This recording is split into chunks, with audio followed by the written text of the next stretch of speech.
Welcome viewers to my views on news. I hope you all are doing well and keeping yourself safe and healthy. Hello, Mr. Sajid, how are you? I'm fine, Mr. How are you? Very well, Mr. Sajid. Mr. Sayas Afarki has given an interview a while ago on Aero TV. Since the war has started in Sudan, Eritrean government has said nothing till now. This is the first time a formal statement has come out, and Mr. Isaias Afarki has focused the whole interview on the situation of Sudan. So my first question to you is that he talked about the recent history of Sudan, specifically the partition of Sudan.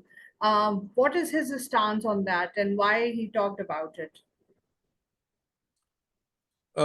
Firstly, the war in Sudan broke out on the 15th of April. And you know that Eritrea shares border with Sudan. This conflict can turn into a regional conflict. Countries, all neighboring countries are concerned.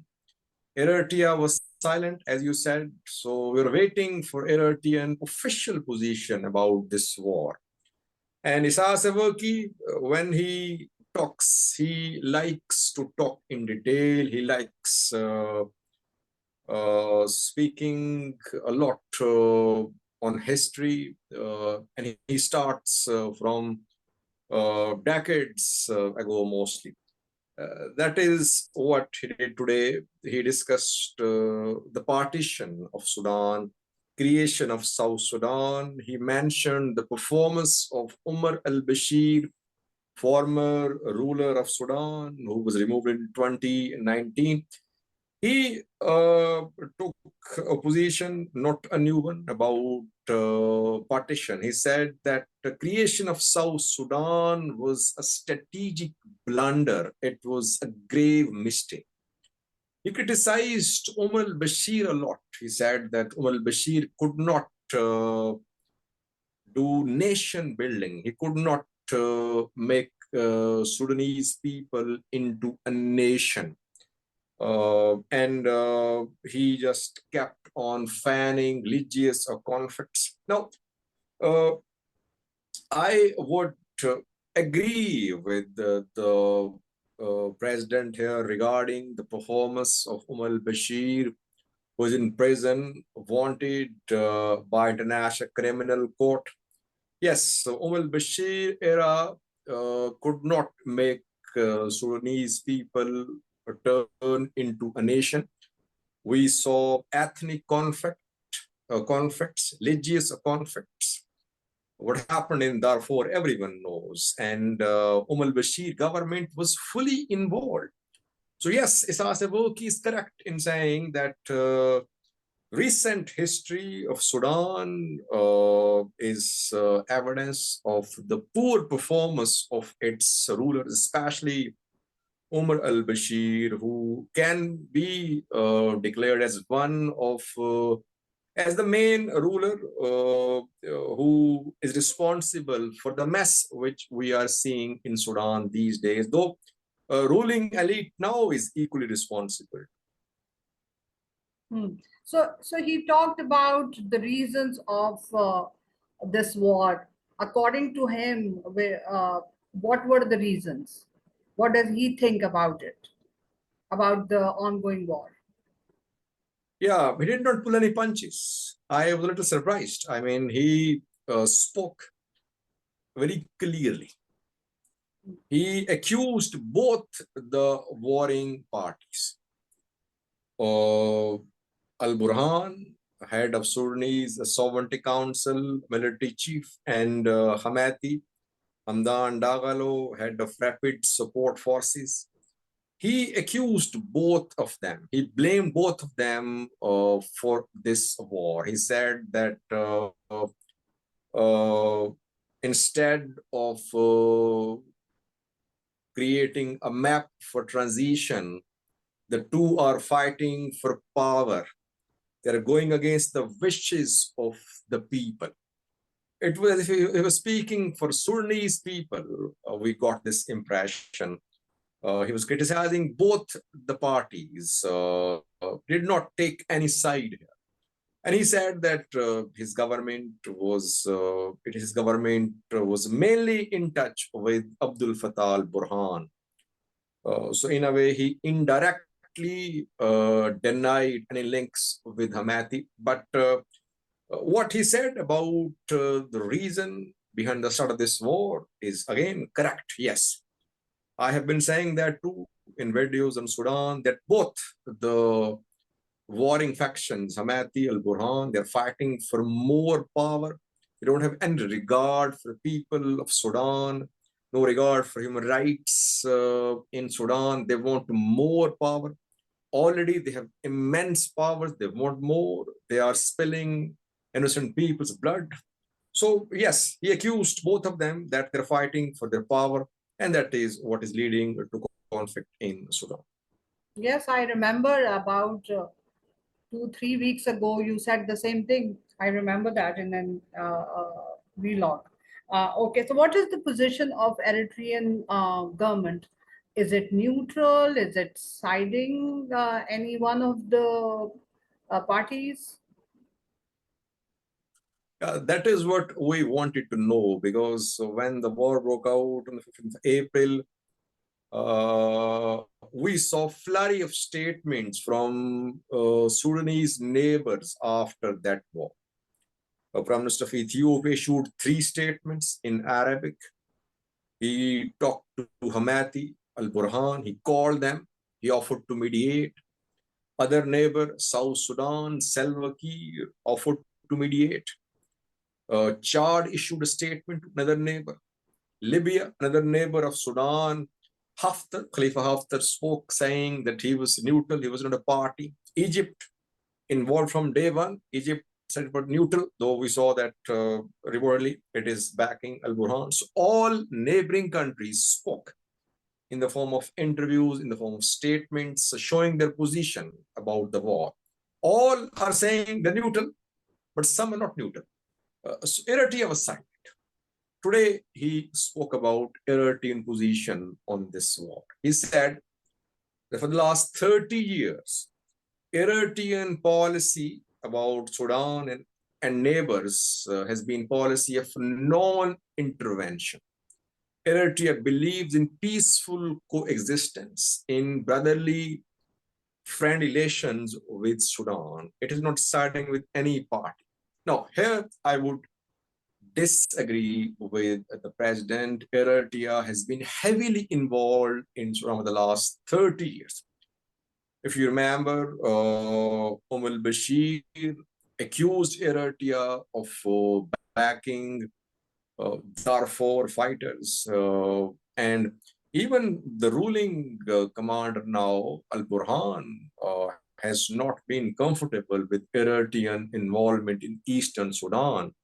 A few months ago, Eritrea was planning to host a conference in Asmara on Sudanese conflict, but that conference was opposed by Sudanese government. A delegation from Eastern Sudan was not allowed to enter Eritrea from Sudan. And if you remember, Eritrean president offered to mediate between Abdul Fattah al-Burhan and the Sudanese political factions. He sent a special message through Usman Saleh, through UN Gibriab, to al-Burhan and Hemedti.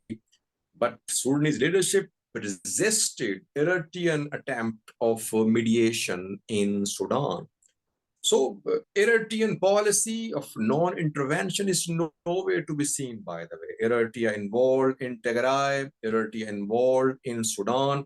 Yeah. But so far, we can say Eritrea is not militarily involved in Sudan. We have no evidence to say that Eritrea is backing Hemedti in terms of supplies, in terms of military aid, or it is backing al-Burhan. So far, it is neutral. But its history is not that of being a neutral state. It has been involved in Sudan, backing some Sudanese factions, like it was backing some Ethiopian factions too. Ethiopia was doing the same. Hmm. So, Mr. Sajid, did he give any solution to end the war? Did he suggest anything? Yeah, he firstly he said Sudanese issue should be resolved by Sudanese themselves. Both Al Burhan, Hemedti, they should sit at the table and resolve issues on their own. Basically, he is opposing any Western American intervention, maybe Arab too, but mainly Western US intervention in Sudan. That is why he opposed the creation of South Sudan when there was international involvement, interference in Sudan. So he wants the parties to the conflict to resolve the issue on their own. At the same time, he talked about regional countries' role. He said that regional neighbors should have conflict resolution mechanisms. He mentioned IGAD, from which Eritrea withdrew. Eritrea is now ready to rejoin IGAD, but he said IGAD should be free from external influence. So he wants, I think, he wants some role in the resolution of this conflict. He wants neighboring countries and Sudanese parties to find a solution. He does not want outsiders, Westerners, and to some extent, you can say Arabs to have a role. But mainly, he opposed a foreign intervention because it's understandable. Because if foreign intervention increases in Sudan, it could be a threat to Eritrea as well. So that is why he opposed foreign intervention. He wants Hemedti and Burhan to sit at the table, but keeping in view the situation in Sudan, the two are not in a position to resolve the issue on their own. They need support, they need backing, they need outside interference, healthy interference. But ISAS wants this outside intervention from neighboring countries, not from Yes. Europe or US. Hmm. He made a very big announcement today. He said that Eritrean borders will be open for Sudanese. Um, what is your analysis about it? How do you see this announcement? Well, we know that Sudanese are fleeing the conflict. I have shared pictures from Sudan, Egypt border. Hmm. Tens of thousands are there waiting for their cases to be processed.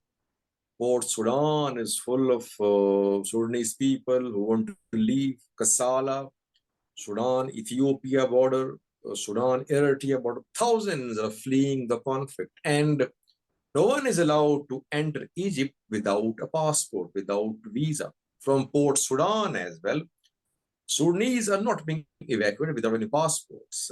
And in Ethiopia too, only those Sudanese with passports, visas are being allowed to enter.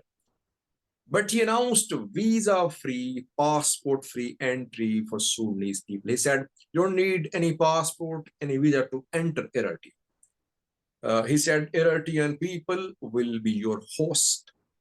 They'll be welcoming you. At the same time, he opposed the entry of aid organizations in Eritrea. So he is against establishment of refugee camps in Eritrea. It means if Sudanese people enter Eritrea, they'll be at the mercy of Eritrean government, Eritrean people. Overall, a good gesture from the president, not doable because Sudanese people need support.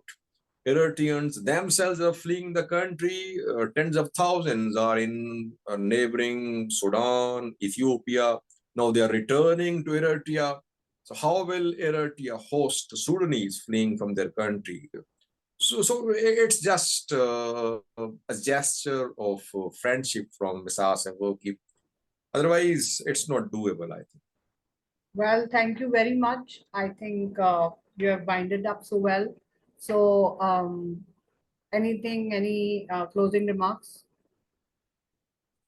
I would say that let's pray, let's hope that conflict in Sudan ends, because I'm covering it on daily basis. It's not uh, heartening to see what is happening there. People are dying. They don't have anything to eat, no shelters, and you know how many have died. Don't know the exact figures. Now they are stranded on Sudan's borders. Regional governments can play a role, but not individually, I think. So let's hope that Sudanese neighbors meet, and they decide to welcome the Sudanese people. So far, no joint effort is being seen. We're seeing several mediation channels, IGAD on its own, Ethiopia joining Turkey for mediation. Eritrea wants a role too. Arab countries have their foots on the ground. US main player here. Russian silent. Libyans, then neighboring Chad. So it's a mess in Sudan, which can affect neighboring countries too. Obviously, as Work is concerned, he does not want this conflict to reach Eritrean borders. His policy of non-intervention is commendable. Let's hope that he remains neutral in this war. Well, you're absolutely right. If there is fire in the neighbor's house, then your house is not safe as well. Yeah, you're So, yeah, thank you, Mr. Sajid. Thank you, viewers. Please don't forget to write us and see you next week. Thank you. Bye bye.